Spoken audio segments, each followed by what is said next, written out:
शिक्षा को लेकर काम करने वाले व्यक्ति पर झूठा एफआईआर की जाए, उससे बड़ी दुर्भाग्य की बात क्या होगी। एक तरफ तो धर्मेंद्र प्रधान है जो भारत सरकार में कैबिनेट मंत्री हैं और शिक्षा मंत्री हैं, और एक पेपर करवाने की औकात नहीं है उनकी, अच्छी शिक्षा देने की औकात नहीं है उनकी।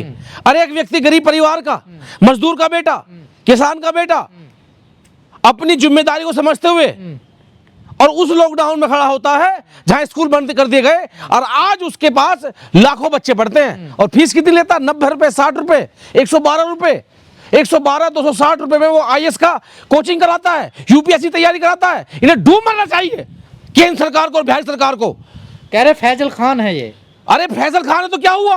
कौन सी आपत्ति आ गई? भारत संविधान में सबको अधिकार है पढ़ाने का।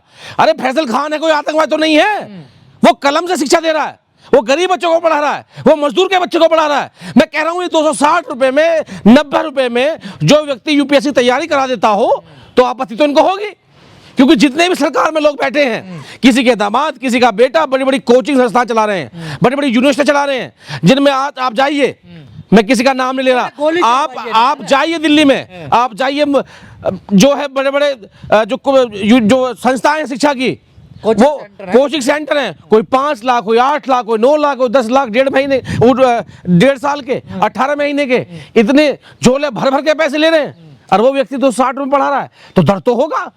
और ऐसे पिछड़े हुए प्रदेश में, बिहार में, जहां का व्यक्ति ट्रेन पकड़ के लटक के अपनी जान को जोखिम लेकर दिल्ली आता रहा, वो व्यक्ति वहीं पर पढ़ा रहा है बच्चों को, ना कोई जाति है ना कोई धर्म। खान सर ने गोली चलवाई है। कहां चली है गोली? आप जांच कीजिए, कोई गोली चली है। अपनी आत्मरक्षा में कोई आदमी खड़ा हो जाए तो कौन सी आपत्ति है? सुरक्षा गार्डों को बोला गया कि आप गोली चलाइए, मैं देख लूंगा। जब अरे यार कोई किसी को मारेगा आकर के तो उसमें दिक्कत क्या है? कोई किसी को मारेगा? अरे खान सर को Z+ सुरक्षा देनी चाहिए थी सरकार को, और प्रदेश की सरकार को नहीं दी। क्यों? वो मुसलमान है। सुरक्षा तो अरे वो मदरसे बना रहा है, वो मस्जिदें बना रहा है, अरे वो यूनिवर्सिटी बना रहा है। वो 25 रुपए में, जहां आप अस्पताल में जाइए 10,000 20,000 का चेकअप होता है, वो 25 रुपए में चेकअप करके दे रहा है। वो गरीब के दर्द को जान रहा है। इन्हें दर्द इसलिए है कि एक मुसलमान व्यक्ति साथ सभी जाति मजहब के लिए काम क्यों कर रहा है? वो बीजेपी के इशारे पे काम क्यों नहीं कर रहा? और रही बात गोलियां चलवा दी गई, भाई वो लाइसेंस जो वो हथियार है वो लाइसेंस ही है, वो कोई गैर कानूनी हथियार नहीं है। और जब किसी जान पे बच जाए, कोई उसको कोई किसी कोचिंग में घुस के मारे, आग लगाए, क्या करेगा आदमी? एफआईआर करते हो? अरे एफआईआर करनी चाहिए तो धर्मेंद्र प्रधान पे करो, जिसके एक निर्णय की वजह से कम आधा दर्जन बच्चे सुसाइड कर लिया। अगर मुकदमा होना चाहिए तो धर्मेंद्र प्रधान पर चाहिए। तो क्या मौजूदा सरकार या मौजूदा लोग शिक्षा विरोधी है? बिल्कुल है। अगर कोई एमपी, एमएलए, विधायक, मंत्री के जो शिक्षा संस्थान है, जो कॉलेज है, यूनिवर्सिटी है, उनमें पढ़ो, 15, 20, 50 लाख रुपए बच्चों को दो तो कोई आपत्ति नहीं। और कोई गरीब आदमी जो है मात्र 100-200 रुपए में पढ़ाई कर दे और वो आपको दरोगा बनाए, सिपाही बनाए, डॉक्टर बनाए, इंजीनियर, वकील बनाए, तो इनको आपत्ति है। पर कोर्ट ने खान सर की गिरफ्तारी पर रोक लगा दी। मैं धन्यवाद दूंगा माननीय न्यायालय को कि उन्होंने इंसानियत को समझा, और लास्ट जो है वो जरिया होता है माननीय न्यायालय, उन्होंने खान सर की गिरफ्तारी पर रोक लगाई। उसके लिए मैं उन्हें बधाई देता हूं, माननीय जज साहब को। और खान सर के जितने बच्चे पढ़ते हैं, जिनके अनुयायी हैं, उनसे मैं निवेदन करता हूं कि कोई भी दंगा फसाद ना करें, संवैधानिक लड़ाई लड़ी जाए। खान सर बहुत बढ़िया आदमी है और युवा दल उनका समर्थन करता है। बस एक निवेदन और है, अपने लीगल सेल से वो सुप्रीम कोर्ट से सुरक्षा मांगे। उस व्यक्ति को वास्तव में जरूरत है।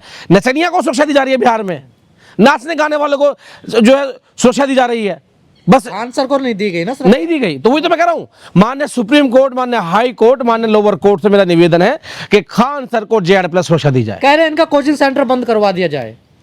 देखिए सरकार मनमानी पे है और जनता जनार्दन के आगे सरकार झुकती है, एक बार नहीं 10 बार।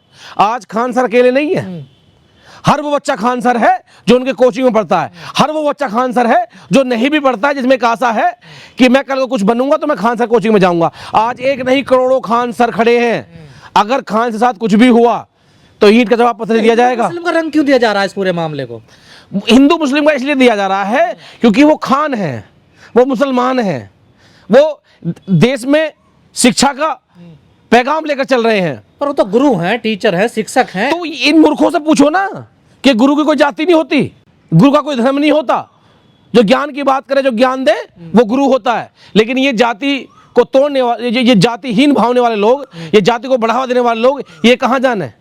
जैसा आपने अभी कहा कि उन्होंने एक अस्पताल खुलवाया, वहाँ फ्री में इलाज, बहुत सस्ता इलाज होता, उस अस्पताल पर भी कहा जा रहा है कि नोटिस लगा दिया है। देखिए, हाँ, लगाओ नोटिस।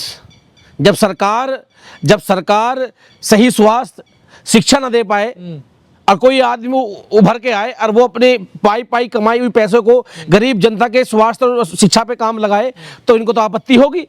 जो बड़ा बड़ा पैसा, बहुत मोटा पैसा, 1000 करोड़ रुपया चुनाव में खर्च होता है, सरकार में बैठे एमपी एमएलए उन्हें भरने का काम कर रहे हैं वर्तमान में, तो उन्हें फुर्सत कहाँ है गरीब के लिए। और कोई गरीब का बेटा जब गरीब की बात करे तो इन्हें दर्द होता है। तो भारत में क्या नाम का भी महत्व होता है? बिल्कुल, आज की स्थिति में तो है। जो लोग ये कह रहे हैं कि 2014 के बाद देश आजाद हुआ, ऐसे मूर्खों के लिए तो आज जो है ये महत्व है। तो मुसलमान होना अपराध है क्या देश में? भारतीय संविधान जब तक जिंदा है, हम जैसे लोग जिंदा हैं, कोई अपराध नहीं है। लेकिन जो भाजपा में बैठे हुए लोग हैं, जो भाजपा की गंदी राजनीति करते हैं, उनके लिए अपराध है। आज खान सर को फैजल खान बना दिया, अरे कौन सी आपत्ति है? क्या फैजल खान टैक्स नहीं भरते? क्या फैजल खान बच्चों को नहीं पढ़ा रहे? क्या फैजल खान रोजगार नहीं दे रहे? क्या फैजल खान आज पूरी दुनिया में, आप सर्च करके देखिए, नंबर 1 पर आते हैं वो शिक्षा के मामले पे। लोकप्रिय टीचर है। मैं कह रहा हूं लोकप्रिय टीचर। अगर किसी और कंट्री में खान सर होते तो उन्हें नोबेल पुरस्कार मिल जाता। लेकिन मीडिया के निशाने पर है ना ये सबसे ज्यादा। देखिए, फरारी टीचर, कोई कुछ जब गोदी मीडिया, बांड मीडिया जो भाजपा के तलवे चाटती है, जब वो ये कहे कि 2 कौड़ी के यूट्यूबर क्या पढ़ाना जानते हैं, और जब खान सर ने जवाब दिया कि आइए हम पढ़ना रहे, पढ़ाइए, तो उनको तो पेट में दर्द होगा। और जो सरकार के इशारे पर नाच रही हो, इतने सरकारी संस्थान शिक्षा नहीं दे पाने जितनी खान सर ने बिहार में दिया, या पूरे भारत के लोगों को और युवाओं को दी है शिक्षा, तो दर्द तो होगा सरकार के और मीडिया के में। सरकार सवाल करोगे तो मीडिया उनके बचाव में आती है। कश्यप ने 2 करोड़ का मानहानि का केस कर दिया खान सर पे। देखिए, अंजना ओम कश्यप जो है, अजी काय के देश की पत्रकार है, भाजपा की पत्रकार है। एक नहीं 1000 उसके बयान ऐसे हैं, पहले बोलती है, फिर उसे ट्वीट करती है, फिर उसे ट्वीट को डिलीट करती है। और क्या 2 करोड़ का मानने का मुकदमा करा है? तो जो भी खान सर के साथ हो रहा है बिहार में, जो उनको कोचिंग सेंटर के साथ हो रहा है, तो क्या आप उसके साथ हैं? वो गलत हो रहा है उनके साथ? बहुत गलत हो रहा है। खान सर को सजा दी जा रही है कि वो मुस्लिम है। जहां यहाँ अनपढ़ लोग मोटे पेट लेकर मठाधीश धर्म की आड़ में उल्टा सीधा इतिहास बताते हैं, भूगोल की स्थिति बताते हैं, उनके यहाँ आप जाकर देखिए तो प्रधानमंत्री, मुख्यमंत्री सांसद पहले सर झुकाते हैं। और जो बिल्कुल टेक्निकल इतिहास की बात करता है, जो लिखा हुआ है इतिहास में, उनकी बात करता है, तो वहां जाकर नोटिस चिपकाते हैं। पता गंभीर धाराओं में केस FIR हुई है। देखिए FIR हुई है, अभी ट्रायल होगा, चार्जशीट सबमिट होगी। हाँ, अपनी जान बचाने के लिए, अपनी संविधान में लिखा हुआ, बाबा साहब ने दिया हुआ, सेल्फ डिफेंस में आप कुछ भी करें, ये हर किसी को सिखाया जाता है। आप पुलिस में जाइए, आप मिलिट्री में जाइए, आप सिविल डिफेंस में जाइए, कहीं भी जाइए, सबको पता है, आपको पता है कि अपनी जान बचाने के लिए, अपनी जान आत्मरक्षा के लिए आप कोई भी जवाब दे सकते हैं सामने वाले को। जब सामने वाला फायरिंग करे तो खान सर क्या फूले खड़े होते हैं? वहां फूले खड़े होते खान सर अपनी जान बचानी। माफियाओं की नजरों में है खान सर इतनी सक्सेस। खान सर शिक्षा माफियाओं की नजरों में है। खान सर सरकार की आंख में रखते हैं। खान सर केंद्र सरकार की आंख में रखते हैं। एक गरीब का बेटा, मजदूर का बेटा, देश के युवाओं को इतिहास, नॉलेज और वास्तविक देश कैसा होना चाहिए वो बात करते हैं। तो जो इनका पाखंड है, झूठ है, वो चल नहीं पाता। तो क्या नीतियों की आलोचना करना है, सरकार की गलत नीतियों की आलोचना करना का भी खामियाजा मिल रहा है? बिल्कुल। आज की स्थिति में जो सरकारें कहें, आप उसको कहो तो ये मान जाएंगे। जहां आपने उसके विपरीत सच्चाई बताने की बात करी तो ऐसे मुकदमे लगाएंगे। खान सर, आपको डरने की जरूरत नहीं है, पूरा देश आपके साथ है। इस देश में जो देश को एक वास्तविक विश्व गुरु बनाना चाहते हैं शिक्षा के रूप में, वो सभी लोग आपके साथ हैं और आपकी पहल बहुत अच्छी है। ये मुकदमे, ये लड़ाइयां तो चलती रहेंगी और आपके साथ करोड़ों युवाओं की ताकत है। तमाम जो बच्चे हैं, जो स्टूडेंट हैं, वो उनके कोचिंग सेंटर पर आ गए हैं, कह दे जब तक गिरफ्तारी हम नहीं होने देंगे, या तो हमें मार दिया जाए तब गिरफ्तारी हो देंगे। तमाम देश भर के जो बच्चे उनके साथ इकट्ठे हो गए। खान सर का जो विषय उठा है, ये देशव्यापी विषय बनने जा रहा है और सरकार इसको समझ ले कि कहीं ऐसा ना हो कि सरकार में बैठे वो लोग जो खान सर को अकेला समझ रहे हैं, वो घर से बाहर निकलने के लिए तरस जाएं, घरों पे ताले लग जाएंगे। तो आप खान सर के साथ हैं? बिल्कुल है। आप तो हिंदू हैं। उससे क्या हो गया? मेरा मजहब, मेरा ईमान, इंसानियत, सच्चाई सिखाता मुझे, मेरा संविधान, मेरे बाबा साहब ने मुझे बताया है कि सच्चाई पे चलो, ईमानदारी पे चलो, और उस व्यक्ति के साथ चलो जो अकेला व्यक्ति खड़ा होकर के सरकार को चैलेंज करने की बात करता हो। आपको ट्रोल किया जाएगा ये हिंदू हो के फैजल खान के साथ खड़े हो रहे हैं। मुझे कोई आपत्ति नहीं है, वो फैजल खान हो, फैजल कुरैशी हो, फैजल सैफी हो, फैजल पठान हो, मुझे कोई फर्क नहीं पड़ता। मेरे लिए वो शिक्षा के गुरु हैं, वो गरीब बच्चों को शिक्षा दे रहे हैं, उनसे बड़ी और कोई धर्म की बात नहीं है।